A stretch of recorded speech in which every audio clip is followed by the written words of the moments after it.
राधे राधे दोस्तों। हमारे चैनल में आप सभी का स्वागत है। दोस्तों, आज हम जानेंगे भगवान श्री कृष्ण कैसे बने जगन्नाथ महाराज। दोस्तों, एक बार भगवान श्री कृष्ण सो रहे थे। निद्रा अवस्था में उनके मुख से राधा जी का नाम निकला। पटरानियों को लगा कि वह प्रभु की इतनी सेवा करती हैं, परंतु प्रभु को सबसे ज्यादा राधा जी का ही स्मरण रहता है। रुक्मणी जी एवं अन्य रानियों ने रोहिणी जी से राधा रानी व श्री कृष्ण के प्रेम व ब्रज लीलाओं का वर्णन करने की प्रार्थना की। माता ने कथा सुनाने की हामी तो भर दी, लेकिन यह भी कहा कि श्री कृष्ण व बलराम को इनकी भनक न लगे। तय हुआ कि सभी रानियों को रोहिणी जी एक गुप्त स्थान पर कथा सुनाएंगी। वहां कोई और न आए, इसके लिए सुभद्रा जी को पहरा देने के लिए मना लिया गया। सुभद्रा जी को आदेश दिया गया कि स्वयं श्री कृष्ण या बलराम भी आए तो उन्हें अंदर न आने देना। माता ने कथा सुनानी आरंभ की। सुभद्रा द्वार पर तैनात थी। थोड़ी देर में श्री कृष्ण एवं बलराम वहां आ पहुंचे। सुभद्रा ने उन्हें अंदर जाने से रोक लिया। इससे भगवान श्री कृष्ण को कुछ संदेह हुआ। वह बाहर से ही अपनी सूक्ष्म शक्ति द्वारा अंदर की माता द्वारा वर्णित ब्रज लीलाओं को आनंद लेकर सुनने लगे। बलराम जी भी कथा का आनंद लेने लगे। कथा सुनते सुनते श्री कृष्ण भगवान बलराम और सुभद्रा के हृदय में ब्रज के प्रति अद्भुत प्रेम भाव उत्पन्न हुआ। उस भाव में उनके पैर हाथ सिकुड़ने लगे, जैसे बाल काल में होते थे। तीनों राधा जी की कथा में ऐसे विभोर हुए कि मूर्ति के समान जड़ प्रतीत होने लगे। बड़े ध्यान पूर्वक देखने पर भी उनके हाथ पैर दिखाई नहीं देते थे। सुदर्शन ने भी द्रवित होकर लंबा रूप धारण कर लिया। उसी समय देवमुनि नारद वहां आ पहुंचे। भगवान के इस रूप को देखकर आश्चर्यचकित हो गए और निहारते रहे। कुछ समय बाद जब तंद्रा भंग हुई तो नारद जी ने प्रणाम करके भगवान श्री कृष्ण से कहा, हे प्रभु, मेरी इच्छा है कि मैंने आज जो रूप देखा है वह रूप आपके भक्त जनों को पृथ्वी पर चिरकाल तक देखने को मिले। आप इस रूप में पृथ्वी पर वास करें। भगवान श्री कृष्ण नारद जी की बात से प्रसन्न हुए और उन्होंने कहा कि ऐसा ही होगा। कली काल में मैं इसी रूप में नीलांचल क्षेत्र में अपना स्वरूप प्रकट करूंगा। कलयुग आगमन के उपरांत प्रभु की प्रेरणा से मालो राजा इंद्रद्रुम ने भगवान श्री कृष्ण, बलभद्र और बहन सुभद्रा जी की ऐसी प्रतिमा जगन्नाथ मंदिर में स्थापित कराई। राजा इंद्रधूम श्रेष्ठ प्रजापालक राजा थे। प्रजा उन्हें बहुत प्रेम करती थी। प्रजा सुखी और संतुष्ट थी। राजा के मन में इच्छा थी कि वह कुछ ऐसा करे जिससे सभी उन्हें स्मरण रखें। दैव योग से इंद्रध्रुम के मन में एक अज्ञात कामना प्रकट हुई कि वह ऐसा मंदिर का निर्माण कराएं जैसे दुनिया में कहीं और न हो। इंद्रध्रुम विचारने लगे कि आखिर उनके मंदिर में किस देवता की मूर्ति स्थापित करें। राजा के मन में यही इच्छा और चिंतन चलने लगा। एक रात इसी पर गंभीर चिंतन करते सो गए। नींद में राजा ने एक सपना देखा। सपने में उन्हें एक देववाणी सुनाई पड़ी। इंद्रध्रुम ने सुना, राजा, तुम पहले नए मंदिर का निर्माण आरंभ करो। मूर्ति विग्रह की चिंता छोड़ दो। उचित समय आने पर तुम्हें स्वयं राह दिखाई पड़ेगी। राजा नींद से जाग उठे। सुबह होते ही उन्होंने अपनी मंत्रियों को सपने की बात बताई। राज पुरोहितों के सुझाव पर शुभ मुहूर्त में पूर्वी समुद्र तट पर एक विशाल मंदिर के निर्माण का निश्चय हुआ। वैदिक मंत्रोच्चार के साथ मंदिर निर्माण का श्री गणेश हुआ। राजा इंद्रध्रुम के मंदिर बनवाने की सूचना शिल्पियों और कारीगरों को हुई। सभी इसमें योगदान देने पहुंचे। दिन रात मंदिर के निर्माण में जुट गए। कुछ ही वर्षों में मंदिर बनकर तैयार हुआ। सागर तट पर एक ऐसा विशाल मंदिर का निर्माण हो तो गया, परंतु मंदिर के भीतर भगवान की मूर्ति की समस्या जस की तस थी। राजा फिर से चिंतित होने लगे। एक दिन मंदिर के गर्भगृह में बैठकर इसी चिंतन में बैठे राजा की आंखों से आंसू निकल आए। राजा ने भगवान से विनती की, प्रभु, आपके किस स्वरूप को इस मंदिर में स्थापित करूं, इसकी चिंता से व्यग्र हूं। मार्ग दिखाइए। आपने स्वप्न में जो संकेत दिया था उसे पूरा होने का समय कब आएगा? देव विग्रह विहीन मंदिर देख सभी मुझ पर हंसेंगे। राजा की आंखों से आंसू झर रहे थे और वह प्रभु से प्रार्थना करते जा रहे थे। प्रभु, आपके आशीर्वाद से मेरा बड़ा सम्मान है। पूजा प्रजा समझेगी कि मैंने झूठ झूठ में स्वप्न में आपके आदेश की बात कहकर इतना बड़ा भ्रम फैलाया है। हे प्रभु मार्ग दिखाइए, हे प्रभु मार्ग दिखाइए। राजा दुखी मन से अपने महल में चले गए। उस रात को राजा ने फिर एक सपना देखा। सपने में उन्हें देववाणी सुनाई दी, राजन, यहाँ निकट में ही भगवान श्री कृष्ण का विग्रह रूप है। तुम उन्हें खोजने का प्रयास करो, तुम्हें दर्शन मिलेंगे। इंद्रध्रुम ने स्वप्न की बात पुनः पुरोहित और मंत्रियों को बताई। सभी यह निष्कर्ष पर पहुंचे कि प्रभु की कृपा सहज प्राप्त नहीं होगी। उसके लिए हमें निर्मल मन से परिश्रम आरंभ करना होगा। भगवान के विग्रह का पता लगाने की जिम्मेदारी राजा इंद्रध्रुम ने 4 विद्वान पंडितों को सौंप दिया। प्रभु इच्छा से प्रेरित होकर चारों विद्वान चारों दिशाओं में निकल पड़े। उन चारों में एक विद्वान थे, विद्यापति। वह चारों में सबसे कम उम्र के थे। प्रभु के विग्रह की खोज के दौरान उनके साथ बहुत से अलौकिक घटनाएं हुई। पंडित विद्यापति पूर्व दिशा की ओर चले। कुछ आगे चलने के बाद विद्यापति उत्तर की ओर मुड़े तो उन्हें एक जंगल दिखाई दिया। वन भयावह था। विद्यापति भगवान श्री कृष्ण के उपासक थे। उन्होंने श्री कृष्ण का स्मरण किया और राह दिखाने की प्रार्थना की। भगवान श्री कृष्ण की प्रेरणा से उन्हें राह दिखने लगा। प्रभु का नाम लेते वह वन में चले जा रहे थे। जंगल के मध्य उन्हें एक पर्वत दिखाई दिया। पर्वत के वृक्षों से संगीत की ध्वनियां सुर में गीत सुनाई पड़ रहा था। विद्यापति संगीत के जानकार थे। उन्हें वहां मृदंग, बंसी और करताल की मिश्रित ध्वनि सुनाई दे रही थी। यह संगीत उन्हें दिव्य लगा। संगीत की लहरियों को खोजते विद्यापति आगे बढ़ चले। वह जल्दी ही पहाड़ी की चोटी पर पहुंच गए। पहाड़ के दूसरी ओर उन्हें एक सुंदर घाटी दिखी जहां भील नृत्य कर रहे थे। विद्यापति उस दृश्य को देखकर मंत्र मुग्ध थे।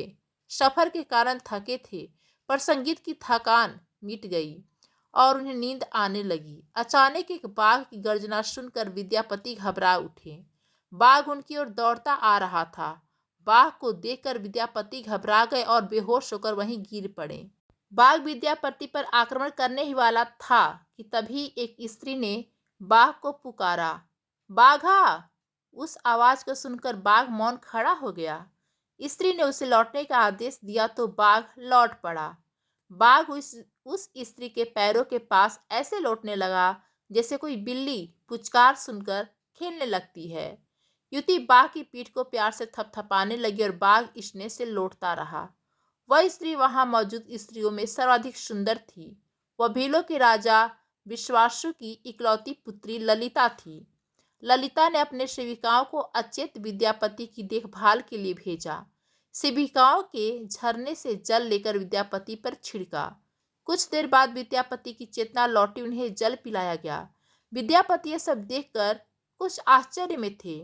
ललिता विद्यापति के पास आई और पूछा, आप कौन हैं और भयानक जानवरों से भरे इस वन में आप कैसे पहुंचे? आपके आने का प्रयोजन बताइए ताकि मैं आपकी सहायता कर सकूं।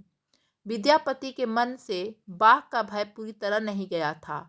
ललिता ने यह बात भांप ली और उन्हें सांत्वना देते हुए कहा, प्रियवर, आप मेरे साथ चलें। जब आप स्वस्थ हो तब अपने लक्ष्य की ओर प्रस्थान करें। विद्यापति ललिता के पीछे पीछे उनकी बस्ती की तरफ चल दिए। विद्यापति भीलों के राजा विश्वावसु से मिले और उन्हें अपना परिचय दिया। विश्वावसु विद्यापति जैसे विद्वान से मिलकर बड़े प्रसन्न हुए। विश्वावसु के अनुरोध पर विद्यापति कुछ दिन वहां अतिथि बनकर रुके। वह भीलों को धर्म और ज्ञान का उपदेश देने लगे। उनके उपदेशों को विश्वावसु तथा ललिता बड़ी रुचि के साथ सुनते थे। ललिता के मन में विद्यापति के लिए अनुराग पैदा हो गया। विद्यापति ने भी भांप लिया कि ललिता जैसी सुंदरी को उनसे प्रेम हो गया है। किंतु विद्यापति एक बड़े कार्य के लिए निकले थे। अचानक एक दिन विद्यापति बीमार हो गए। ललिता ने उनकी सेवा की। इससे विद्यापति के मन में भी ललिता के प्रति प्रेम भाव पैदा हो गया। विश्वावसु ने प्रस्ताव रखा कि विद्यापति ललिता से विवाह कर लें। विद्यापति ने इसे स्वीकार कर लिया। कुछ दिन दोनों के सुखमय बीते। ललिता से विवाह करके विद्यापति प्रसन्न तो थे, पर जिस महत्वपूर्ण कार्य के लिए वह आए थे वह अधूरा था। यही चिंता उन्हें बार बार सताती थी। इसी बीच विद्यापति को एक विशेष बात पता चली। विश्वावसु हर रोज सवेरे उठकर कहीं चले जाते हैं और सूर्योदय के बाद ही लौटते हैं। कितनी भी विकट स्थिति हो, उसका यह नियम कभी नहीं टूटता। विश्वावसु के इस व्रत पर विद्यापति को आश्चर्य हुआ। उनके मन में इस रहस्य को जानने की इच्छा हुई कि आखिर विश्वावसु जाता कहाँ है। एक दिन विद्यापति ने ललिता से इस संबंध में पूछा। ललिता यह सुनकर सहम गई। विद्यापति ने ललिता से उसके पिता द्वारा प्रतिदिन सुबह किसी अज्ञात स्थान पर जाने और सूर्योदय के पूर्व लौट आने का रहस्य पूछा। विश्वावसु का नियम किसी हाल में नहीं टूटता था, चाहे कितनी भी विकट परिस्थिति हो। ललिता के सामने धर्म संकट आ गया। वह पति की बात को ठुकरा नहीं सकती थी, लेकिन पति जो पूछ रहा था वह उसके वंश की गोपनीय परंपरा से जुड़ी बात थी, जिसे खोलना संभव नहीं था। ललिता ने कहा, स्वामी, यह हमारे कुल का रहस्य है, जिसे किसी के सामने खोला नहीं जा सकता। परंतु आप मेरे पति हैं और मैं आपको कुल का पुरुष मानते हुए जितना संभव है उतना बताती हूँ। यहाँ से कुछ दूरी पर एक गुफा है जिसके अंदर हमारे कुल देवता हैं। उनकी पूजा हमारे सभी पूर्वज करते आए हैं। यह पूजा निर्बाध चलनी चाहिए। उसी पूजा के लिए पिताजी रोज सुबह नियमित रूप से जाते हैं। विद्यापति ने ललिता से कहा कि वह भी उनके कुल देवता का दर्शन करना चाहते हैं। ललिता बोली, यह संभव नहीं है। हमारे कुल देवता के बारे में किसी को जानने की इच्छा है, यह सुनकर मेरे पिता क्रोधित हो जाएंगे। विद्यापति की उत्सुकता बढ़ रही थी। वह तरह तरह से ललिता को अपने प्रेम की शपथ देकर उसे मनाने लगे। आखिरकार ललिता ने कहा कि वह अपने पिता से विनती करेगी कि वह आपको देवता के दर्शन करा दे। ललिता ने पिता से सारी बात कही। वह क्रोधित हो गए। ललिता ने जब यह कहा कि मैं आपकी अकेली संतान हूँ, आपके बाद देवता के पूजा का दायित्व तो मेरा होगा, इसलिए मेरे पति का यह अधिकार है कि वह जाने, क्योंकि आगे उसे ही पूजा करना होगा। विश्वावसु इस तर्क के आगे झुक गए। वह बोले, गुफा के दर्शन किसी को तभी कराई जा सकती है जब वह भगवान की पूजा का दायित्व अपने हाथ में ले ले। विद्यापति ने दायित्व स्वीकार किया तो विश्वावसु देवता के दर्शन कराने को राजी हुए। दूसरे दिन सूर्योदय से पूर्व विद्यापति की आंखों पर पट्टी बांधकर विश्वावसु उनका दाहिना हाथ पकड़कर गुफा की तरफ निकले। विद्यापति ने मुट्ठी में जौ रख लिया था, जिसे रास्ते में गिराते हुए गए। गुफा के पास पहुंचकर विश्वावसु रुके और गुफा के पास पहुंच गए। विश्वावसु ने विद्यापति की आंखों की काली पट्टी खोल दी। उस गुफा में नीले रंग का प्रकाश चमक उठा। हाथों में मुरली लिए भगवान श्री कृष्ण का रूप विद्यापति को दिखाई दिया। विद्यापति आनंद मग्न हो गए। उन्होंने भगवान के दर्शन किए। दर्शन के बाद तो जैसे विद्यापति जाना ही नहीं चाहते थे, पर विश्वावसु ने लौटने का आदेश दिया। फिर उनकी आंखों पर पट्टी बांधी और दोनों लौट पड़े। लौटने पर ललिता ने विद्यापति से पूछा तो विद्यापति ने गुफा में दिखे अलौकिक दृश्य के बारे में पत्नी को बताना भी उसने उचित नहीं समझा। वह टाल गए।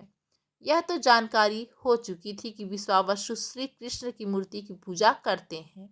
विद्यापति को आभास हो गया कि महाराज ने स्वप्न में जिस प्रभु विग्रह के बारे में देववाणी सुनी थी वह इसी मूर्ति के बारे में थी। विद्यापति विचार करने लगे कि किसी तरह इसी मूर्ति को लेकर राजधानी पहुंचना होगा। वह एक तरफ तो गुफा से मूर्ति को लेकर जाने की सोच रहे थे, तो वहीं दूसरी तरफ भील राज और पत्नी के साथ विश्वासघात के विचार से उनका मन व्यथित हो रहा था। विद्यापति धर्म अधर्म के बारे में सोचते रहे। फिर विचार आया कि यदि विश्वावसु ने सचमुच उस पर विश्वास किया होता तो आंखों पर पट्टी बांधकर गुफा तक नहीं ले जाता, इसलिए उसके साथ विश्वासघात का प्रश्न नहीं उठता। उसने गुफा से मूर्ति चुराने का मन बना लिया। विद्यापति ने ललिता से कहा कि वह अपने माता पिता के दर्शन करने के लिए जाना चाहता है। वे उसे लेकर परेशान होंगे। ललिता भी साथ चलने को तैयार हुई तो विद्यापति ने यह कहकर समझा लिया कि वह शीघ्र ही लौटेगा, तो उसे भी लेकर जाएगा।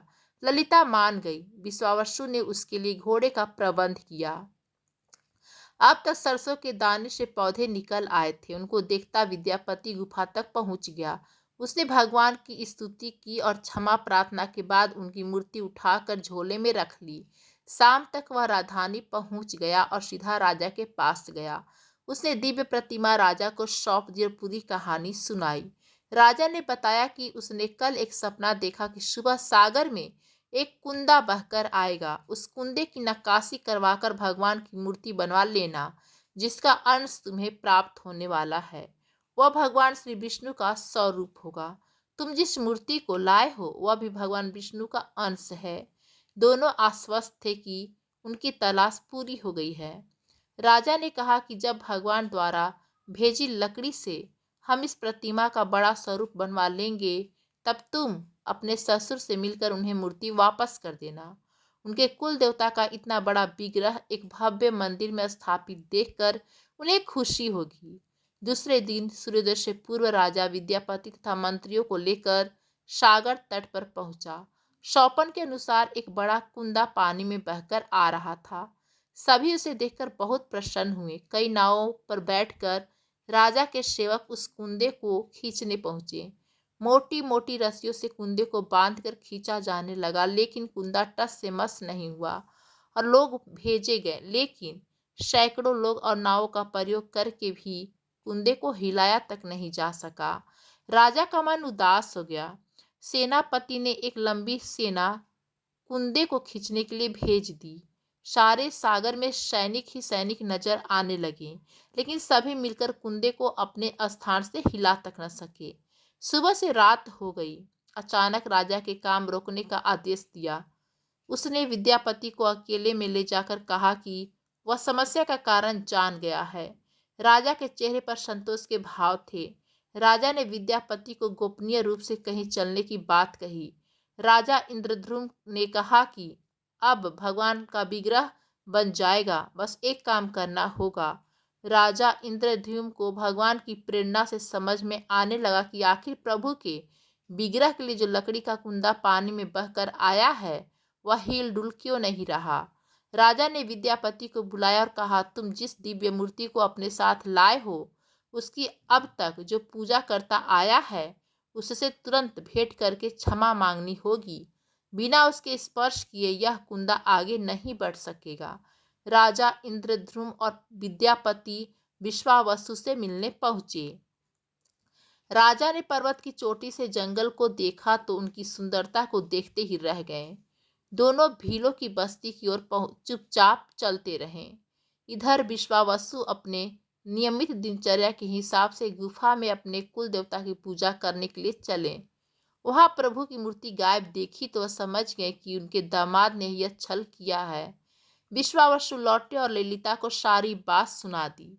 विश्वावसु पीड़ा से भरा घर के आंगन में पछाड़ खाकर गिर गए। ललिता अपने पति द्वारा किए विश्वासघात से दुखी थी और स्वयं को इसका कारण मान रही थी। पिता पुत्री दिन भर विलाप करते रहे। उन दोनों ने अन्न का एक दाना भी न छुआ। अगली सुबह विश्वावसु उठे और सदा की तरह अपनी दिनचर्या का पालन करते हुए गुफा की तरफ बढ़ निकले। वह जानते थे कि प्रभु का विग्रह वहां नहीं है, फिर भी उनके पैर गुफा की ओर खींचे चले जा रहे थे। विश्वावसु के पीछे ललिता और रिश्तेदार भी चले। विश्वावसु गुफा के भीतर पहुंचे जहां भगवान की मूर्ति होती थी। उस चट्टान के पास खड़े होकर हाथ जोड़कर खड़े रहे, फिर उस ऊंची चट्टान पर गिर गए और बिलख बिलख कर रोने लगे। उनके पीछे प्रजा भी रो रही थी। एक भील युवक भागता हुआ गुफा के पास आया और बताया कि उसने महाराज और उसके साथ विद्यापति को बस्ती की ओर आते देखा है। यह सुनकर सब चौंक पड़े। विश्वावसु राजा के स्वागत में गुफा से बाहर आए, लेकिन उनकी आंखों में आंसू थे। राजा इंद्रद्युम्न विश्वावसु के पास आए और उन्हें अपने हृदय से लगा लिया। राजा बोले, भीलराज, तुम्हारे कुल देवता की प्रतिमा का चोर तुम्हारा दामाद नहीं, मैं हूँ। उसने तो अपने महाराज के आदेश का पालन किया है। यह सुनकर सब चौंक उठे। विश्वावसु ने राजा को आसन दिया। राजा ने उस विश्वावसु को शुरू से अंत तक पूरी बात बताकर कहा कि आखिर क्यों यह सब करना पड़ा। फिर राजा ने उनसे अपने सौपन और फिर जगन्नाथपुरी में सागर तट पर मंदिर निर्माण की बात कह सुनाई। राजा ने विश्वावसु से प्रार्थना की, भील सरदार विश्वावसु, कई पीढ़ियों से आपके वंश के लोग भगवान की मूर्ति की पूजा करते आए हैं। भगवान के उस विग्रह के दर्शन सभी को मिले, इसके लिए आपकी सहायता चाहिए। ईश्वर द्वारा भेजे गए लकड़ी के कुंदे से बनी मूर्ति के भीतर हम दिव्य मूर्ति को सुरक्षित रखना चाहते हैं। अपने कुल की प्रतिमा को पुरी के मंदिर में स्थापित करने की अनुमति दो। उस कुंदे को तुम स्पर्श करोगे तभी वह हिलेगा। विश्वावसु राजी हो गए। राजा सब परिवार विश्वावसु को लेकर सागर तट पर पहुंचे। विश्वावसु ने कुंदे को छुआ। छूते ही कुंदा अपने आप तैरता हुआ किनारे आ गया। राजा के सेवकों ने उस कुंदे को राजमहल में पहुंचा दिया। अगले दिन मूर्तिकारों और शिल्पियों को राजा ने बुलवाकर मंत्रणा की। आखिर इस कुंदे से कौन सी देव मूर्ति बनाना शुभदायक होगा। मूर्तिकारों ने कह दिया कि वे पत्थर की मूर्तियां बनाना तो जानते हैं, लेकिन लकड़ी की मूर्ति बनाने का उन्हें ज्ञान नहीं है। एक नए विग्रह के पैदा हो जाने से राजा फिर से चिंतित हो गए। उसी समय वहां एक बूढ़ा आदमी आया। उसने राजा से कहा, इस मंदिर में आप भगवान श्री कृष्ण को उनके भाई बलभद्र और बहन सुभद्रा के साथ विराजमान करें। इस दैव योग का यही संकेत है। राजा को उस बूढ़े व्यक्ति की बात से सांत्वना तो मिली, लेकिन समस्या यह थी कि आखिर मूर्ति बनेगा कैसे। उस बूढ़े ने कहा कि मैं इस कला में कुशल हूँ, मैं इस पवित्र कार्य को पूरा करूँगा और मूर्तियाँ बनाऊँगा, पर मेरी एक शर्त है। राजा प्रसन्न हो गए और उनकी शर्त पूछी। बूढ़े शिल्पकार ने कहा, मैं भगवान की मूर्ति के निर्माण का काम एकांत में करूँगा। मैं यह काम बंद कमरे में करूँगा। कार्य पूरा करने के बाद मैं स्वयं दरवाज़ा खोलकर बाहर आऊँगा। इस बीच कोई मुझे नहीं बुलाएगा। राजा सहमत तो थे, लेकिन उन्हें एक चिंता हुई और वे बोले, यदि कोई आपके पास नहीं आएगा तो ऐसी हालत में आपके खाने पीने की व्यवस्था कैसी होगी। शिल्पी ने कहा, जब तक मेरा काम पूर्ण नहीं होता मैं कुछ नहीं खाता पीता हूँ। राज मंदिर के एक विशाल कक्ष में उस बूढ़े शिल्पी ने स्वयं को 21 दिन के लिए बंद कर लिया और काम शुरू कर दिया। भीतर से आवाजें आती थी। महारानी गुंडीचा देवी दरवाजे से कान लगाकर अक्सर छेनी हथौड़ी के चलने की आवाज सुना करती थी। महारानी रोज की तरह कमरे के दरवाजे से कान लगाए खड़ी थी। 15 दिन बीते थे कि उन्हें कमरे से आवाज सुनाई पड़नी बंद हो गई।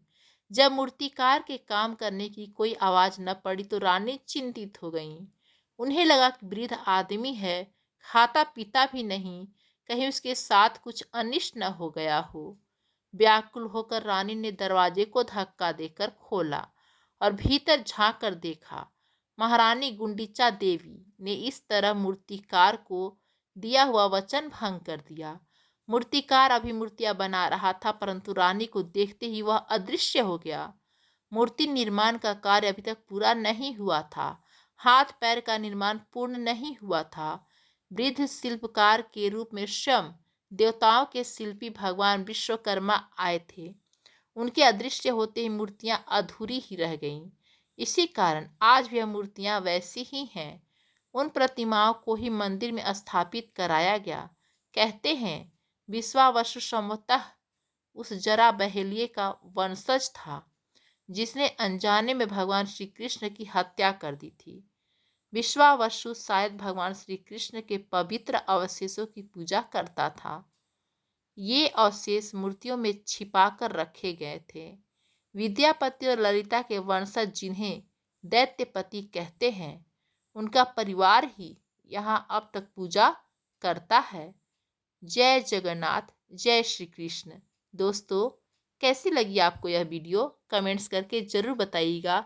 धन्यवाद।